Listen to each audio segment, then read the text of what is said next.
Hello, welcome to another edition of the Pace Report. I'm Brian Pace, reporting live here at the Cutting Room here in New York City. For over the last decade, pianist, organist, and I have to say composer, Marco Benevento has really gone against the grain. And what he's done is he's taken a very unique approach to the rock trio by way of how he plays piano. And he's done some very interesting things as far as fusing rock, jazz, as well as industrial rock. His latest album, TigerFace, is on his Royal Potato Family Records imprint, and over the last decade he's decided to go the independent route, which is really kind of in his favor, brought lots of fans both here and globally. We sat down earlier and we discussed the brand new record. We talked about some of his influences in the rock as well as the jazz world, and we also talked about why the piano is really one of the most important parts of the rock trio, next to the guitar and next to the drums. So sit back, relax, and enjoy the sounds of Mr. Marco Benevento live here at the Cutting Room here in New York City.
I have to congratulate you, one, on your current release, TigerFace, and two, just what you've been doing as far as shaking up the music industry on how piano is being perceived in rock and roll. Right on. Well said. That's good.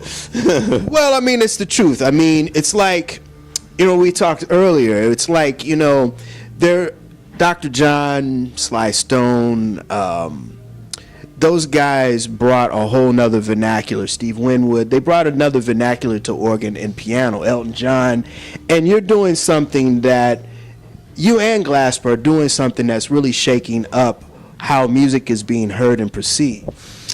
Right on. That's nice to hear. I think that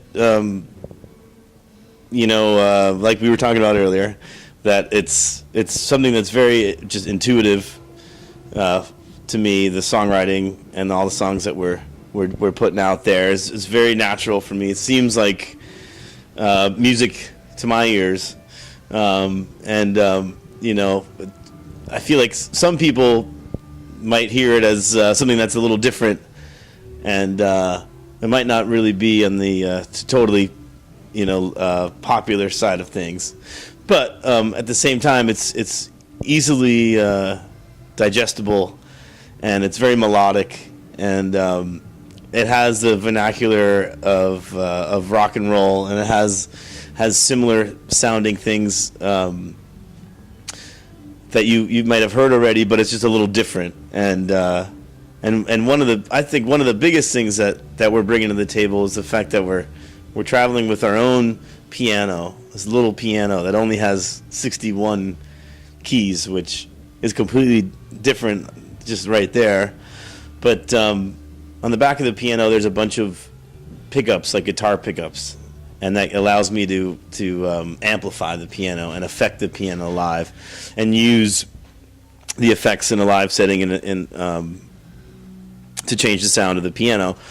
All that being said, our music isn't too experimental. It's pretty easy to listen to, but yeah, it comes from a rock and roll place. It comes from the Elton John and the Dr. John and the Sly and the Family Stone and that sort of place. But then, and here we are in 2013, and it involves a lot, the evolution of rock and roll and of piano in general, and has different sounds involved. So I like to think that we're we're keeping it simple, and we're playing music that people can listen to. But there's a little, when you get in there and you look at the piano and you look at what we're doing, it's a little different. It's not that simple. It's actually kind of complicated. But the overall picture might seem like, oh yeah, I like this band. I told you earlier. I mean, I hail your music as a cross between, your attitude is like Lou Reed, Velvet Underground meets Sly Stone, Jimi Hendrix. Nice. Well, yeah, we like to put it all out there. I mean, I like to do a show and feel like, yeah, we were giving it all, our all, and we're entertaining the audience and trying to put on our show and sort of blow people's minds. That's the goal, right? To do your show and to just come out sweating and exhausted and just like, that felt great, and aside from setting the piano on fire, I like to try to just put on the show, put on the rock show, and do what we're supposed to do, sort of melt faces.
Tell me how you decided to do this. I mean, because you play with a duo and you play jazz organ in that ensemble, and you are taking the concept of rock guitar with the pickups, but you bringing it to piano. How did that come about? That's a good question. I'll tell you, and I remember the moment pretty exactly. So the duo thing that you were just talking about, which involves Joe Russo. So we were called the Benevento Russo duo, and we were touring, and we decided to take a break, which we're still taking a break 5 years later. But anyway, we decided to take a little break, and then I started playing piano more and started touring on my own as a band leader, playing piano and having a bass player and a drummer, and the bass player and drummer at the time, it was Matt Chamberlain, great drummer, and bass player Reed Mathis, great bass player. And we made a record called Invisible Baby. It's our first record that we put out 5 years ago. And we were going on tour to support the record. And so we booked a bunch of shows. We were going to fly out to Denver, play some shows, and then do like a Northeast tour or something. And we were getting ready to go on tour, and I was imagining myself, I'm like, wow, I don't have to bring anything. I'm just going to go play a piano. This is amazing. And I thought, well, how am I going to get all of these sounds that are on the record, like the distortion on the piano and the tremolo on the piano that we eventually put on the record sort of after the fact, you know? And I thought, well, how am I going to, because it isn't a jazz trio. Even though it's piano, bass, and drums, it's not what you would consider a jazz trio, which has connotations of a light jazz sort of mellow style. You know, it's heavy. You know, there's distortion on the bass. Like we did after the fact, we would add some effects on the piano. So I thought, how am I going to sort of show that, or how am I going to portray that sound live? And in one of my drawers on my desk, I had this guitar pickup. It's like a little transducer pickup that actually doesn't work so well for a guitar because the guitar is kind of quieter than a piano. And I took this pickup and I put it on the piano and I plugged it into an amp. And it worked. It picked up the sound of the piano, and then I turned the tremolo on the amp. I turned that up and I played the piano, and I was like, wait a minute, this is awesome. I'm getting like effects on my piano live right here, right now. So since then it's evolved from, one sort of, $30 pickup to looking out there and doing some research and finding that there are other higher end pickups that you can get and putting them all over the piano, much like a cello player would or an upright bass player would or, any other sort of acoustic instrument would. It's funny because piano players, I talk to them and they're like, oh, I never thought about that. It's like, there's so many times when you're playing the piano at a gig and you can't hear yourself because the mics in the piano are picking up more of the drums than the piano. So finding out that the pickup actually would work as a sort of direct out on my piano was mind-blowing. And then since then it's evolved to, throwing some distortion, an effects pedal, a distortion box, a tremolo box, delay pedal. So just very natural evolution of for me, like in figuring out how the piano is going to work in a live setting. But it was very experimental, and now we're basically traveling with a piano that has all of those pickups just taped and attached and glued to the back of the piano, and we have 6 or 7 outs for the piano. There's like there's more piano lines than drum lines or something, you know. So it's it's really evolved. And we did a gig. Let's see, I did a gig with Medeski up in Woodstock. It was a benefit concert, and he was just sort of like, "Whoa, what's going on there? That's awesome!" You know, like I can't believe I never thought of that. You know, it's a really obvious thing, but a lot of piano players that I've met have never tried that. So just a little discovery that I had. I don't know.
How did Marco Benevento get exposed, or his awareness of the piano, or how did it come to fruition for you playing and then knowing that you wanted to play the piano? Well, when I was a kid, my brother and I took piano lessons, and Mom and Dad made you take them, didn't they? yeah, that kind of thing. You know, like I feel like a lot of kids had that sort of experience growing up. You know, you take piano lessons. I don't know, maybe that's not true. I don't know, but you know, in the early '90s, I took piano lessons, and I just gravitated towards it, and I liked it. But you know what really got me into the piano was not the piano, was synthesizers, and you know, a 4-track recorder and a drum machine, and I had like a little setup in my room, and I had a synth and a 4-track, and I would just put on my headphones and just, you know, mess around with sounds and record song ideas. And of course, we're talking about when I was, you know, let's see, 12 or 13. So, nothing really spectacular musically was going on. But Who were you listening to? Who were some of the cats that you were really like, damn, this is dope? Well, the stuff that I was really listening to that as a kid, in high school, that I really liked, I loved the Meters, like towards the later half of my high school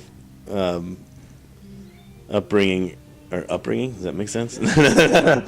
I liked the groove element of the Meters, and the way the organ and bass and drums and guitar, they all had their own parts that fit into the music, all in different places, and it just had this sort of symbiotic relationship where, the organ helped the bass helped the drums helped the guitar, and then it would just seem like this bigger picture than just four people. And that was a more mature thing growing up. When I was a kid, I liked the Beatles and just rock music, Jethro Tull and the Who. I loved the Who, the Doors, and when I was 15, we would play for Sweet 16 parties, and my band, and just learning a bunch of songs to play for the night for your friends. And it was always hit with the ladies. Yeah, of course, yeah. But I got into jazz. I got into Jimmy Smith in West Montgomery in high school, and Miles Davis, the Bitches Brew kind of thing, and then went to Berklee College of Music, and the whole thing just expanded more than I even thought it would. But I liked to skateboard a lot when I was a kid, and I liked to listen to music when I was skateboarding, and I liked listening to like Rocket by Herbie Hancock, and like. Did Art of Noise? Were you into Art of Noise back in the? A little bit. No. I know more about them now than back then. Okay. But synths and drum machines and recording got me really into just focusing into music on my own. And then, of course, I was still taking piano lessons, classical lessons, and jazz lessons, and all that stuff. But I liked experimenting with sound. Well, now that I look back on it, when I was doing it, I didn't really even know. I was just doing whatever I like to do. But yeah, those are some bands that kind of got me into music. And then in a more sort of sophisticated sort of world, I got very much into jazz and Bill Evans and Oscar Peterson and that whole sort of thing, and then got very much into Brad Mehldau. He taught you, right? You took some classes with him. I took a lesson with him at his house, yeah, which was mind-blowing at the time, in 2002, April of 2002. So coming up on 12 years ago, I took a lesson at his house, and it was the most inspiring musical lesson I've ever had in my life. What was it about Brad that, because a lot of people love what he's done with just the traditional trio and quartet. What is it about Brad that kind of elevated what you're trying to do now musically? Well, now that I know him a little bit more than I did, there's a couple of things. First and foremost, when I took a lesson with him, we really bonded over rock and roll. We talked about Led Zeppelin and Pink Floyd and The Who, and we talked about how much we loved rock and roll. And coming from such a heavy jazzer who's just selling out nights at the Vanguard and playing difficult songs every night, I'm just like, oh wow, like you loved rock music just like I loved rock music, and you don't have to be just into jazz your whole life to be that great of a jazz player. You can like anything that you're a kid and you like what you like when you're a kid. So there was that immediate connection of like, right, just music. You like music. You love John Bonham, and wow, that's cool. I didn't know that, I kind of thought that he did, but I didn't know. I don't know, it felt like a connection to his playing. So we bonded over rock and roll, which was awesome, just to be like, sort of let your guard down, like, right, like, I don't need to, like, say all these heavy classical players or heavy jazz players that I liked, or that, you know what I mean? So, and then, his approach and his choice of songs, I would say, was a big thing. He covered a song that actually I was covering at the time, called 50 Ways to Leave Your Lover by Paul Simon. And he asked me, because I went to his house, and I went to his house to take a lesson, and he wasn't ready. Oh, it was daylight savings or something. So I arrived, and to him it was an hour early. He's like, "Oh, wait, I'll be right there. Just make yourself comfortable at the piano. I'll be right there." So I'm like at Brad Meldell's house, making myself comfortable at the piano, and thinking, "Holy crap, I'm at Brad Meldell's house. Hi." And and I look up at the sheet of paper, and it said 50 Ways to Leave Your Lover, and I'm like, "Oh, he's working on this rock song that I'm working on. That's pretty cool." And then he covered a Radiohead tune that I really liked. His playing is amazing. His technique is amazing. Yeah, I don't know. There's something very modern about his playing that I really liked, that I felt like no other modern jazz sort of trio was doing. And to bond with him, like I said, about the rock music was really cool. So, yeah, he's great. That'll do it again for another edition of the Pace Report, reporting live here at the Cutting Room here in New York City. I'd like to personally thank the talented Marco Benevento for his time, as well as the staff and management here at the Cutting Room here in New York City. As always, please visit my website, www.thepacereport.com, for my weekly column as well as my past segments. Until next time, remember, if it's in the groove, it'll make you move.